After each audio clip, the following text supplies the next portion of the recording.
the other day asked the question, a couple of questions. Okay, will man live another 1,000 years? Will we live the next 100 years in either a service economy or in a leisure unemployment economy of some kind? And the third one, will we ever have a world government? Well, only one person apparently answered the questions. He said, no, yes, yes, no. In other words, will man live another 1,000 years? No. And will we ever have a world government? No. But he believes, probably a young fellow, that we will live another 100 years. And it's going to be one of those two, service economy and or, right, leisure unemployment economy. And yeah, I have a difference of opinion with him. I don't think that's going to happen. And I think one of the reasons a lot of these people today believe that there's going to be still more time ahead of us, 100 years, is they say, well, you know, I want to live my life. I want to get my Social Security. I want to retire. And then when I die, I don't care what happens. That's the notion they have in the back of their minds. And all I want to do is clarify for you that, you know, we would all love to live forever, you know, maybe. But there's a problem. There's a problem, and the problem is that when extinction comes around, okay, whenever it comes around, it doesn't matter, you know, if this is the last generation or not, but whenever it comes around, in the last generation, you'll find people who are old and people who are young. You'll find toddlers dying together with grandfathers, you know. And so, you know, this notion that, you know, you're going to live your life and then it's going to happen after you leave and you don't care, it'd be nice. But maybe you're one of those 20 or 30 or 40 years old who's going to die together with the 80 years old and with the 2-year-old toddlers. Okay, so this is what I think is going to happen. All I can give you is my opinion on that. As far as extinction is concerned, I'm looking at one thing and one thing only, and that's the mechanism. Okay, that's what concerns science, not the date when it's going to happen. Okay, so we all have different opinions on the date. Okay, and I don't venture dates. I do venture dates, but you know, I take that with a grain of salt, and I ask you to do that as well. The important thing is the mechanism. What is going to cause the extinction of man? Because that relates to science. Why? Because we're trying to explain how extinctions happened in the past. How did the dinosaurs die? How did the Triassic archosaurs die? That's what we want to understand. Okay, we want to understand the mechanism.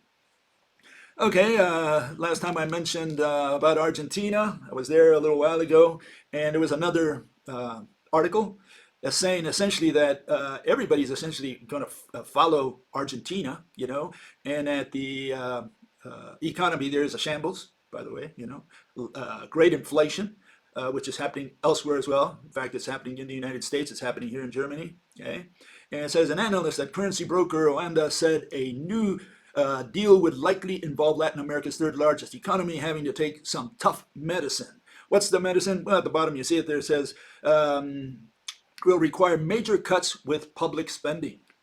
And, you know, people over there have gotten used to public spending. You know, money comes in easy from the government, and people kind of like that, or they gotten used to it. And I'm not sure any politician in Argentina will be able to go in there and suddenly say, well, you know, we're going to have to reduce your income. Here we have inflation on the one hand, you know, people can't even make it to the end of the month. And on top of that, the government is going to somehow cut that in order to pay the International Monetary Fund or the World Bank or whoever. I don't think so. I think they're going to, in the end, decide to screw the people. They're going to do the best they can, you know, try to walk a fine line between the IMF and the populace. I think a lot of economies in the world will be following the course that Argentina has been following lately, which is, you know, they're going to default on their debt. They can't pay. They don't have enough money. And, you know, if they do pay it, then they have to squeeze the people and they won't get voted into office. So there's this whole runaround. One thing leads to another. I don't think there's a solution. I think it's part of the process of the extinction of man, the global economy collapsing, and no one being able to do anything about it. Okay, so yeah, all this stuff about that the rich and powerful. Well, in fact, I'll be talking about that next. So here it is. A little while. Fellow says you should read an interesting article. Sends me to this article talking about Klaus Schwab. We talked a little bit about him lately. School for COVID Dictators: plan for Great Reset. He talks about the Great Reset, talks about the Fourth Industrial Revolution, the singularity, all that nonsense, right? And says their economist, Ernst Wolf, believes that a hidden alliance of political and corporate leaders is exploiting the pandemic with the aim of crashing national economies and introducing a global digital currency. Okay, so we have these conspiracy theories about the rich and powerful, the filthy rich and wealthy, I guess, that are taking over the world and they're deciding what to do, you know. But you know, the first thing you should come to grips with is that this has happened always. There's always been rich people in every single age. Was there a conspiracy? Well, you can call it a conspiracy in the sense that, yeah, there's always been rich people who took decisions for the majority of the population. You know, I talked about that the other day. The philosopher kings, they rule. And they have the money to rule. So do you have any money to rule? If you don't, well, then you got a problem, right? So these people ruled with power, and the power comes from the money that they own, the assets, etc. And they all get together and they all more or less take decisions for the rest of humanity. So that's normal. Now, are they taking advantage of this COVID? Yeah, and there is a little bit of problem there because, you know, I believe there is a bug out there, first of all, okay? I think there is. I'm not sure about it, but if I had to weigh it, I'd say 60, 70% chance that there is a bug out there, okay? Should we stop the global economy because of that? Should we take all these draconian measures and kill the tourist industry, prevent people from traveling, prevent people from going to the hotels and restaurants, etc.? I don't know. I think it's probably overkill. But on the other hand, if you don't do that, well, maybe you're going to fill the hospitals and the morgues, and there's not enough personnel to take care of all this population that suddenly gets sick. So what do? You're caught like between the sword and the wall, you know. So I don't know what the solution is. All I'm saying is there probably is a bug out there, and some people are taking advantage of that, no doubt about that. And the question is, can we do anything about it? And should we do anything about it? Or should we let, assuming there's a bug, right, should we let people die? Just, you know, whoever gets it and dies, well, you die. Whoever gets sick and recovers, fine, you recovered. Whoever wants to get the shot gets the shot. Whoever doesn't, doesn't. But to put all these draconian measures, I don't know. I don't know if that's the way to treat this, because you may be killing more people by killing the economy or doing it faster for the world. Okay? In other words, you may be inducing the extinction of man sooner. Okay? And so the question is, do we want to live longer and let whoever dies die? Or should we save everybody we can and kill the economy and just bring about the extinction of man sooner? I think that's the choice here. Okay, so the article said there, the main goal of the WEF activities is to facilitate further high-level cooperation between big business and national governments, to destroy the businesses of small and medium-sized entrepreneurs, so that multinational corporations based in the United States and China can monopolize business everywhere. Okay, it's like this guy discovered for the first time in his life that the rich govern the world. No, that's always happened again. The ultimate conclusion is that democracy as we know it has been silently canceled. I agree with what the other fellow said the other day that I mentioned there, that there is no such thing as democracy, and there's never been democracy. It's always been the rule of the rich, the philosopher kings, or the philosopher rich. They rule the world. They have the money to rule the world. They have the power. That's it. And it's always been like that. So there's this democracy thing is something new to me. I never heard of it. What is that? An examination of how governance around the world works today shows that an elite of super wealthy and powerful individuals effectively control everything that goes on in politics. Yeah, you just found out about that? I mean, it's like, is this new to you? The best way to combat these designs is simply to educate people about what is happening, okay? Let's educate them. And for them to realize that the narratives of the super dangerous virus is a lie. Again, maybe that's an erroneous conclusion, that it's a lie. Again, the only reason I think it's probably an erroneous conclusion is that I don't think that enemy countries would cooperate on that issue. I don't think Iran, Cuba would be in cahoots with the United States and say, let's do the same thing to it. Let's tell the same lie, the same fib to our population. I don't think Cuba would have a reason for that unless there is really a bug out there, first of all. Second, they're losing tourism, which is a big portion, has become a big portion of the Cuban economy. So for the Cuba to cooperate with the rich and powerful of the world, because there's a few rich and powerful people ruling Cuba, I don't think so. I think that I have to believe that there is a bug if it's so universal. Are people taking advantage of that? Absolutely. No doubt about that. And is there a conspiracy in the sense that they created the bug in advance to create a given situation? I have doubts on that one. It is possible that they have no solution to the global economy and that they could have done this to justify why they can't fix the global economy. That's one form of reasoning, one way you can reason this thing out. But again, I don't think enemy countries would cooperate and reach an agreement with these folks and say, let's all tell the same lie to our people. That I have problems with. Should we intervene, do something about it? Well, again, maybe it's better to let people die. Whoever falls. I'm sorry, even if it's someone in your family or you. But I think that's the way that should be handled, because otherwise we're killing the economy, and that might be the remedy might be worse than the disease. Okay, fellas, just doubles up on that. I think Bill needs to look at the COVID is all about control aspect of a bit harder. Yeah, again, a lot of people think this is a conspiracy and they don't want to get the shots, and they don't like the fact that the government is forcing them to get the shots and saying, we're going to pass a law that says that if you work in such and such place, you need the vaccine. If you go to a restaurant, you need a vaccine. Here they started implementing that anyone who gets on a public transportation now will have to carry either the little passport, the visa, the COVID visa. You need to show that, that you've been vaccinated, or show that you had a PCR test that morning. Okay. Otherwise, I guess they fine you, they arrest you, they execute you. I don't know what they do. But yeah, they're penalizing anyone who doesn't get the shots. And again, the only reason I got the shot is I had to travel. And boy, even like that, it's a pain in the butt. But if you don't have the shots, my God, they're gonna make life so miserable for you. You'd be so sorry you didn't. Okay, you'd say, I'll take the shot any day after the pain they make you go through. Okay, fellow says all forms of big government, including communism, involve one group of people invoking their will on others. Absolutely, it's always been like that, never changed. Okay, a direct democracy and an informed electorate could prevent cronyism. Oh, I don't know about that. There's no such thing as a direct democracy, but that's what he suggests. He says small government minimizes this by only making the most essential services. Okay, for example, he says the essential, I mean necessary to prevent harm to others. And he says everyone needs food, drink, and shelter, right? But we can choose these services ourselves without potentially harming others. So there's no need for an authority to provide them for us. So, again, all these folks, these are the narco-caps. The bottom line is they want government off their backs. They want this, you could call it a world government or the absence of a world government. Again, it's what Marx had in mind.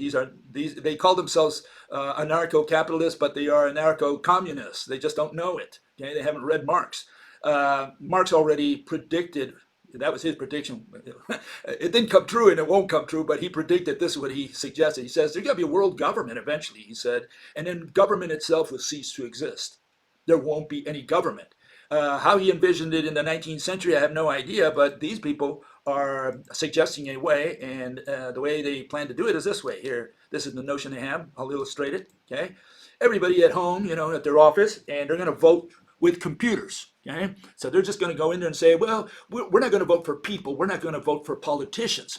What we're going to do is vote for specific issues. And I guess majority vote. In that sense, it's going to be a democracy that these people envision. I used to believe in a lot of this stuff myself. I'm guilty, right? Okay. But no longer. No way. I think, first of all, the extinction of man is going to occur much sooner than we ever get this world government, which I don't think today, even if given enough time, I don't think it would happen anyways. Okay. But extinction is going to beat any arrangement of that nature, and any arrangement that what I call the narco-caps, all these anarcho-capitalists, their dream it's just idealism. It's nothing more than that. It's never going to happen. There won't be a world government, and there won't be a non-government. In other words, everybody just voting from their homes and living with their computers and just walking around. Be great It's an ideal world that exists in the land of the Klingons, perhaps, but not here on Earth. Never. Never will happen. Okay? That's my 5 cents worth on that one. Okay, fellow says, biggest brains is always better given equal environment. You leave out environment. I talked about brain the other day, brain size and so on, whether the Orientals have a little bigger brains than the whites in the West, which have bigger brains than the blacks, from Africa people, right? And I'm suggesting that brain size is not necessarily a sign of intelligence. That's the first issue. But this fellow says it's environment that influences brain size. All I can tell you is that could be the case historically, in other words, through evolution, that maybe in one side of the world the brains grew a little bigger because of some environmental issue. But today I think that's over. We're not evolving that much today, I think. There could be some changes, minor changes, but the intelligence today has very little to do with brain size. That's my argument, okay? Now, if environment affects your food that you eat affects your brain in some way, well, for sure, if you drug yourself with heroin or cocaine, I'm sure that affects your brain. So once the effect goes away, do you recover your brains or have you killed the cells in there? I don't know. I don't know enough about to have an opinion on that one. Okay, along the same lines, fellow says, the world's smartest man is a guy named Christopher Langan. Oh, okay, thank God. By smartest, I mean his IQ is like 200, okay? So he goes on and says a few things that this fellow came up with, some theories, and he says that this cognitive theoretic model of the universe, he can prove the existence of God, the soul, and an afterlife using mathematics. Now, isn't that intelligent? How smart can you get, And I don't know. Again, it tells you something. Does an IQ test tell you anything about intelligence? It's called an intelligence quotient test. Does it tell you anything about intelligence? And before you can answer the question, you absolutely need to define the word intelligence. Otherwise, we don't know what you're talking about, right? So I did define intelligence. I have it in my youstupidrelativist.com site. You can look it up over there because it's I've written about that. And the bottom line is the following: that in the intelligence quotients, these IQ tests, they test your memory. They don't test intelligence. Okay, and I'm sure a lot of these mathematicians, if the IQ test were about mathematics, they would beat a lot of humanity. If you just circumscribe it to mathematics, to equations, right? I think they would beat a lot of humanity. A lot of people out there don't even know how to add. And so you would say, okay, this guy has an IQ of 300 and this one only has one of 5, because he doesn't know how to add. Well, does that mean they're intelligent? In what way are they intelligent? Are we saying that they just memorize how to do equations and now they just fill in those equations with numbers and are able to do calculations? Is that a sign of intelligence? Or is it a sign of memory?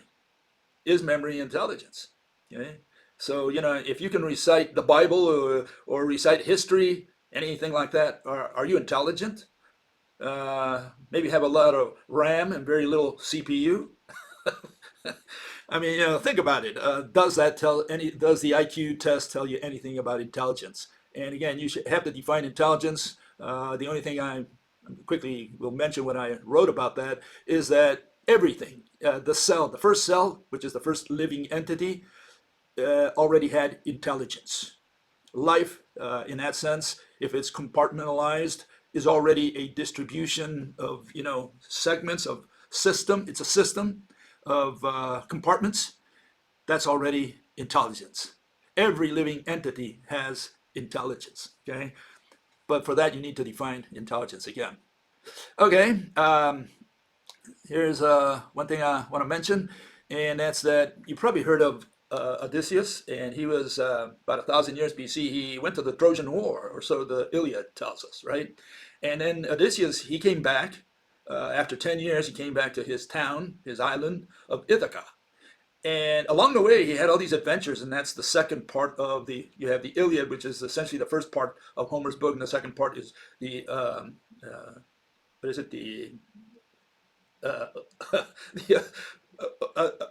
Odysseus or whatever it's called. I can't remember now the name. But anyways, it's the trip of Odysseus back to his home. And he's got all these adventures. And one of those adventures is that he ends up in the land of the Lotus Eaters. It looks something like this, okay? And what happened was sailors, they got on shore and they started eating this lotus stuff. And think of that as maybe heroin or cocaine. They were all high on this stuff. And because of that, they didn't want to work and they didn't want to do anything. They just wanted to lay down and just eat the lotus flower or leaves or whatever. And so this is how they ended up. And so, Odysseus couldn't get them back on the ship. He just left them there and left. He went back home without them. And today we have a similar situation. We don't call it the land of the Lotus Eaters. We call them the land of leisure. Okay, that's where we're at today. All these people with their phones, and they live glued to their phones. You go on any public transportation or out on the streets, and what do you see? You see thousands of people with their phones, and they're just staring at it, reading it, typing on it. This is the land of the Lotus Eaters of our modern world. I call it the land of leisure. Why? Because most of the stuff that these people look at are entertainment. They write to people. A lot of people work with this as well. They have to communicate with their co-workers and so on. But what is it? It's a world in which we're just developing apps, applications, and they're selling this stuff, and people are including them in their little devices, and it's all to create commercials so that you buy more stuff, and it's just a cycle, a circular cycle. What they do is they just look, and it's like they're hypnotized, like they're lotus.